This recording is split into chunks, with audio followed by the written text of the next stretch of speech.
All throughout the Gospel of Mark, we've noticed Jesus has no problem calling out religious hypocrisy, especially from respectable religious leaders and religious professionals. And as a pastor, as a 21st century religious professional, that makes me squirm. That's where we're headed this time on Meeting Jesus.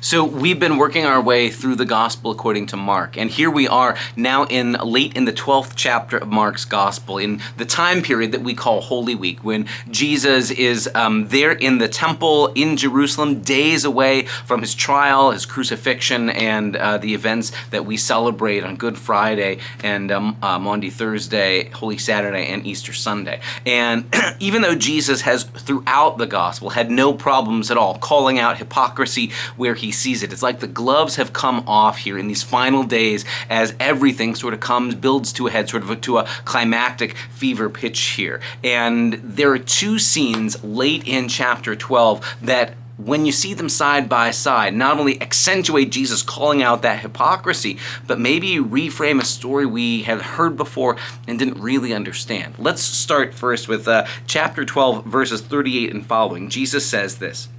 As he taught, he said, "Beware of the scribes who like to walk around in long robes and to be greeted with respect in the marketplaces and to have the best seats in the synagogues and the places of honor at banquets. They devour widows' houses, and for the sake of appearance say long prayers.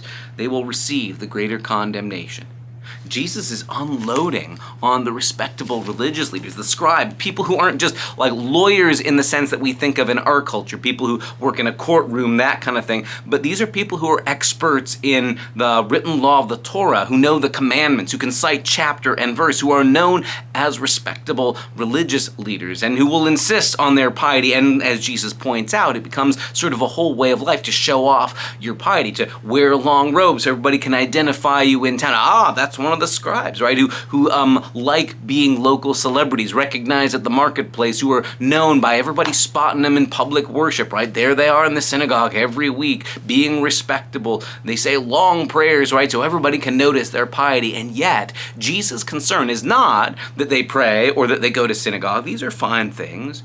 But that somehow in their practice, maybe it's their practice of business or what they are comfortable with letting other people get away with, the most vulnerable are going in need. He says they devour widows' houses. Now, anybody who knows Torah, who knows the commandments of God, knows there's recurring commandments, directions from God, especially to take care of widows and orphans and foreigners, the people who didn't have a social safety network, people who didn't have others to provide for them. And that over and over and over again, God insists on, you need to care for those who are most vulnerable, specifically naming widows, orphans, and foreigners, because you know what it was like to be on the bottom when you were enslaved in Egypt. You know what it was like to be mistreated, and I cared for you, so now you care for one another and you care for those who are most in need. Jesus knows that's at the core of what God really has wanted for people all along, and yet the respectable religious people, the scribes, have found a way to publicly look pious, and then either through their own business practices or through what they justify and let others get away with, meanwhile let other people go hungry and other people lose their livelihoods or where they were even living. Jesus seems more interested that everybody have a roof over their head, that everybody get to eat, than with public displays of your religiosity. Jesus seems to think, show me your actual care for God and God's priorities in the way you love people, in the way you care for people's basic needs, not in putting on a big public show, whether it's in the marketplace or the synagogue or the street corner or city hall or a public building, whatever. Jesus is less interested in public shows of religiosity and more concerned that we care about those who are most in need. Jesus, in that regard, only is pointing out what was always true in the Hebrew Scriptures. The respectable religious leaders have found a way conveniently to forget that. And in that context, knowing that that's what immediately happens before this, that changes the way we hear another scene that is a story a lot of folks know, and to be honest with ourselves, often kind of treat sentimentally.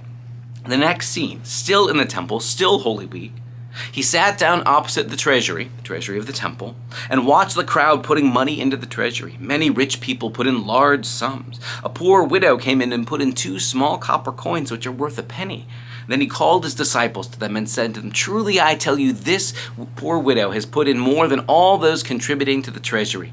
For all of them have contributed out of their abundance, but she out of her poverty has put in everything she had to live on, all she had." Now, on the one hand, this is certainly commending the generosity of this woman. And you could say this widow who happens to be putting in her coins there is an example of living, daring faith that will trust God will provide what she needs. That's fair. But also knowing this story about an actual widow who is struggling to get by and just has the last 2 coins to put into the treasury, that comes immediately after Jesus has criticized the respectable religious peoples for the way they allow widows' houses to be devoured. Side by side, these 2 stories interpret each other. These 2 stories are sort of both Jesus saying, look at this poor woman who is genuinely at the end of her rope, and she's being generous and trusting God to provide for her. But she shouldn't have to. If the respectable religious people understood what the commandments really were all about, nobody would be just down to their last 2 coins. Everybody would have enough that they could eat and put a roof over their head and give back to God. That's what God's intention was in the commandments. That's what God's intention was in the Torah covenant rules all along. The respectable religious people have just found a way to sort of cherry pick the things that let them look religious and not actually affect their pocketbooks. This is the criticism Jesus lodges.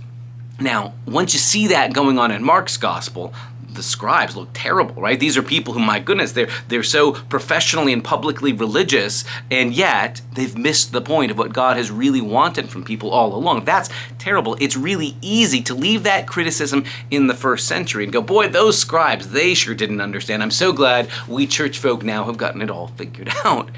But that misunderstands the power of these stories. Here I am, professional religious leader, right? I'm among those respectable religious people. We church folk, we people who go to Bible studies, we people who care about learning more about God's Word. It's really easy for those to be just a show we put on, meanwhile ignoring actually practicing. How do we care for the people around us? How do we care for those who are most vulnerable? How do we care for people, even if we don't know them or their story, people who don't have a safety net to care for them?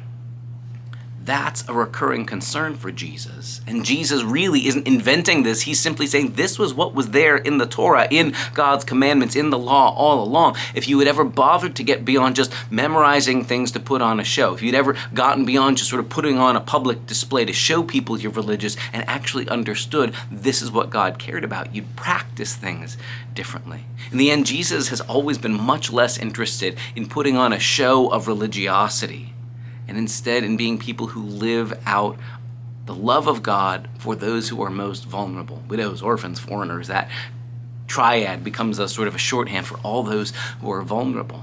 The question for us on this day is, how do we hear these stories?